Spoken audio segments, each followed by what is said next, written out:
जड़ी बूटी की दुनिया से डॉक्टर फहीम अरवली का आपको अस्सलाम वालेकुम वरहमतुल्लाहि वबरकातुहू। आज बर्ग के गाँव ज़बान, बर्ग कहते हैं पत्ते को, गाँव ज़बान के पत्ते के बारे में बात करेंगे जिसका अंग्रेजी में नाम है ब्रोक लीफ। और अगर हम बात करते हैं उर्दू की तो बर्ग के गाँव ज़बान, अगर हम बात करते हैं हिंदी और बंगाली की तो गाँव ज़बान बर्ग ही कहलाता है। और बंगाली के अंदर हिंदी के अंदर गाँव ज़बान पत्ता भी कहा जाता है। अगर इसके मिजाज की बात करते हैं तो सर्द तर है, दर्जा दोम में, और इसका बेसिक आंसर है पानी। अगर हम इसकी खुशबू की बात करें तो हल्का सा खट्टा मीठी खुशबू सी आती है। अच्छा जी, इसकी अगर हम पौधे की बात करें तो पौधा इसका नरम, बालदार और खुशबूदार, लंबे, नरम और जबान नुमा इसके पत्ते होते हैं, इसीलिए इसको गाँव ज़बान कहा जाता है। नीले या जामुनी रंग के खूबसूरत से सितारे जैसे फूल होते हैं। इसकी खुशबू हल्की होती है, सब्ज ताजा महक जैसी, मीठा हल्का तुर्श जायका होता है। पाकिस्तान में 2 से 3 हज़ार रुपए पाव, सऊदी अरबिया में तकरीबन 30 रियाल, बांग्लादेश में तकरीबन 2000 टका के आगे पीछे, अफगानिस्तान में तकरीबन 600 से 800 हजार जो अफगानी करेंसी है वो मिल जाती है एक पाव। अफगानिस्तान के अलावा ईरान की हम बात करें तो 1 लाख रियाल में एक पाव मिलता है। अगर हम इराक की बात करें तो इराकी दिनार तकरीबन 10,000 दिनार में, अमेरिका की बात करें तो 20 यूएस डॉलर में मिल जाता है अमेरिका से। कुवैत, कतर, ओमान और बहरीन की अगर हम बात करें तो 3 से 5 दिनार रियाल। इसकी काश्त की हम अगर बात करें तो ईरान में काश्त होती है, ईरान, शाम, तुर्की, अफगानिस्तान, पाकिस्तान के शुमाली इलाके। पाकिस्तान के इलाकों की मैं बात करूं, मरी, एबटाबाद, सवात, आजाद कश्मीर। मौसम जो इसके लिए रिक्वायर्ड है वो सर्द और मोतदिल आबो हवा वाला, यानी अक्टूबर से लेकर मार्च। जमीन इसके लिए जो रिक्वायर्ड होगी वो नमदार, जरखेज और नरम जमीन जिसे कहते हैं। हफ्ते में 2 बार मुनासिब इसकी सिंचाई होती है पानी की, हफ्ते में 2 बार पानी दिया जाता है। 3 से 4 माह बाद नरम पत्तियां तोड़ ली जाती हैं जिसको बर्ग गाँव ज़बान कहा जाता है। फी एकड़ के अंदर अगर तकरीबन 1 ग्राम खुश्क पत्तियां बिखेर दी जाए तो इसके पौधे उग जाते हैं। ये जो दवा मैं आपको बताने जा रहा हूँ बर्ग गाँव ज़बान, ये असल में एक एंटी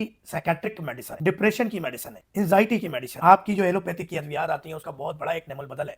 तो आप गाँव ज़बान अगर इस्तेमाल करते हैं, याददाश्त ठीक करती है, दिल की घबराहट को ठीक करती है, फिक्री दबाव को खत्म करती है, उदासी और बेचैनी को खत्म करती है, डिप्रेशन एंजाइटी को खत्म करती है, असाब को तकवियत देती है, सुकून देती है, नींद बेहतर करती है, ब्लड प्रेशर को बेहतर करती है, कोलेस्ट्रॉल को बेहतर करती है, दिल के आर्जे को बेहतर करती है, दिल के फाल को बेहतर बनाती है, खून साफ करती है, डीऑक्सीजनेटेड ब्लड को ऑक्सीजनेटेड ब्लड में कन्वर्ट होने में मदद देती है, तबीयत में ताजगी, चेहरे पे सुर्खी पैदा करती है। अपर आरटीआई, लोअर आरटीआई के अंदर बहुत अच्छा रिजल्ट है इसका। बलगमी, बुखार, सीने की जलन और खांसी में बहुत ही जबरदस्त है। पसीना लाता है बर्ग गाँव ज़बान, जिससे बुखार भी होता है, बुखार के अंदर के लिए भी फायदेमंद है। जिस तरह मैंने आपको बताया कि खून की सफाई करती है जिससे जल्दी एक्जिमा, खारिश, दाने इसके लिए बहुत फायदेमंद है। खवातीन के अंदर दिल की कमजोरी और हार्मोन्स को मुतबादिल रखती है। हार्मोनल जो चेंजिंग आ रही होती है खवातीन के अंदर, जो मुर्गियां खा के, चिकन ब्रोस्ट खा के, बाहर के खाने खा के, नूडल्स खा के, हार्मोनल जो एक बीमारियां पैदा हो जाती है, डिसबैलेंस हो जाते हैं, उसको बैलेंस करती है। पत्तों का जो शांदा भी बनाया जाता है, इसका अर्क भी बनाया जाता है, इसका जो है पाउडर भी, इसके पत्तों को खुश करके बना के इसको इस्तेमाल किया जाता है और इसको चाय में उबाल के इस्तेमाल किया जाता है। इसके माजून बनाए जाते हैं बहुत अच्छे गाँव ज़बान। नुकसान के हवाले से समझना बहुत जरूरी होगा, ज्यादा मिकदार में लेने से नींद ज्यादा हो सकती है। हामला खवातीन बगैर किसी भी